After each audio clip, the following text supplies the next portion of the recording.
Hello, this is your Semester 1 recap of U.S. history. The 1400s and 1500s, we begin to see European exploration. This is where some guys hop on some boats and using their fancy-dancy compass gets them across the world to what we know as America. We have England, France, and Spain as the big ones. English people are escaping the religious persecution. France wants to spread Christianity, which is an umbrella term for Catholicism. So when you hear that, it means the same thing.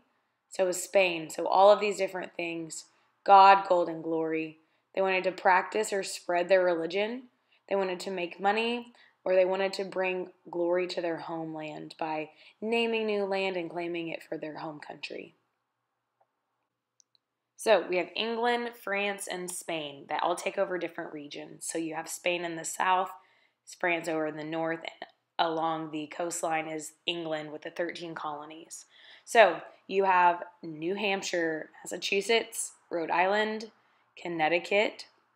You have New York, New Jersey, Pennsylvania, Delaware, Maryland, Virginia, North Carolina, South Carolina, and lastly, Georgia. These are in 3 different regions: New England colonies, the middle colonies, and the southern colonies. Now, all of these colonies were established for one of the 3 reasons. You have political, economic, religious, and social. Now, under the control of Great Britain, these colonies eventually disagree and we start to have issues with boundaries. So this leads to war. In 1756, the French and Indians ally together, create the French and Indian War over the Ohio River Valley. This is Britain versus the French and the Indians. I know the name's confusing. Britain wins. They gain control of the Ohio River Valley. Now, Britain protects the colonists and the colonies, and the war costs a lot of money, so Britain sees an easy fix for this. Light bulb, charge taxes. Easier said than done. When this happens, colonists become angry. Makes sense. Because they are being basically taxed without representation in the British government, which we know is called Parliament, not Parliament. They coined the phrase no taxation without representation because they need to have that representation. From this begins the American Revolution from 1765 to 83, so almost 20 years, okay? Now, it's basically a constant power struggle between Britain and the colonies who are under the control of Britain. Now, it includes these big pieces. Now, these aren't all, but in April 1775, you have Lexington and Concord, which is the first battle, which is the shot heard around the world. Nobody knows who shot. Then you fast forward to May 1775, you have the Second Continental Congress meeting, and they basically decide to offer an olive branch, one last attempt at peace for Britain with the king, but he's like, yeah, no, not going to happen. Fast forward to 1776, Thomas Paine creates common sense, saying it's common sense to declare independence. And Thomas Jefferson drafts the Declaration of Independence, which basically is an announcement for its breakup from Britain. They're like, peace out, not dealing with you.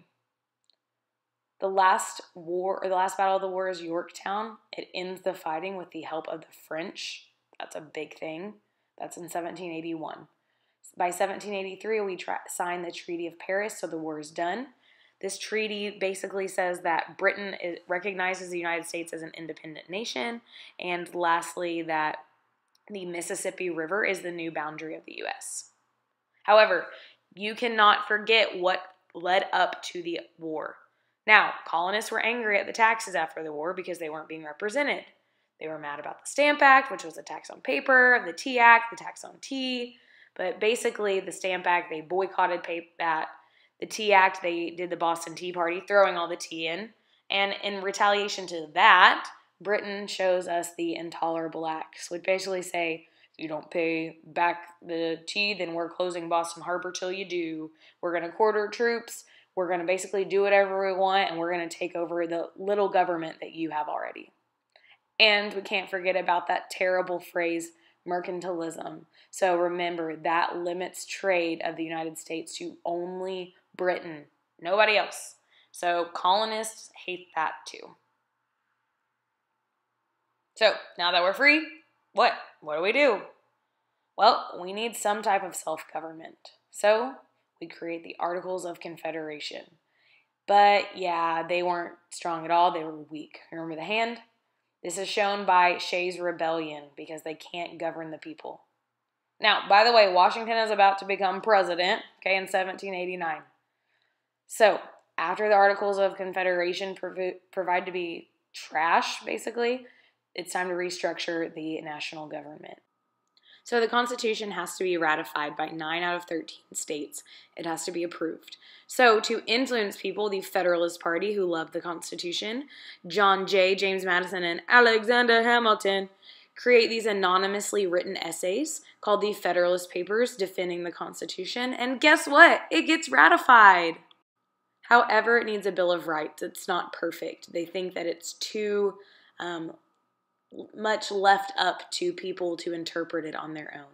So it creates this Bill of Rights, which are the first 10 amendments or the official changes to the Constitution. So the freedom of religion, assembly, petition, press, and speech, the right to bear arms, no quartering troops, no unreasonable search and seizure, the right to remain silent, a right to a speedy trial, a right to a trial by jury, no cruel or unusual punishment, enumerated rights, meaning rights aren't always listed in there. And number 10, the federal government doesn't have any rights other than those in the Constitution. At that point, they are left up to the state. So it's great that we have this Bill of Rights, and in 1787, the U.S. Constitution is official. So from this, you have 3 articles. Article 1 is the legislative branch, aka Congress. It's a bicameral house, meaning it has 2 houses, the Senate and the House of Representatives. The Senate is 2 per state. The House of Representatives is a number based on population. This comes from the New Jersey Plan and the Virginia Plan, which ultimately created the Great Compromise. The legislative branch is responsible for actually creating the laws. Legislative laws. Legislative makes laws. Article number 2 creates the executive branch, which is the president, the vice president, and the cabinet members, which there are currently 15. So you got the big dog, his BFF, and then all of his little friends who are in charge of different departments and their specialties. So you have the executive branch, and their job is to actually enforce the laws. That's supposed to be the White House. I know, it looks amazing. Then Article 3 creates the judicial branch, which is the Supreme Court and other lower federal courts.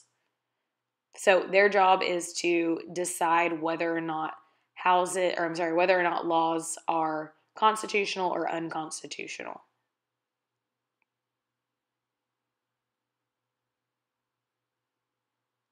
So these 3 branches of government come from the 3 articles.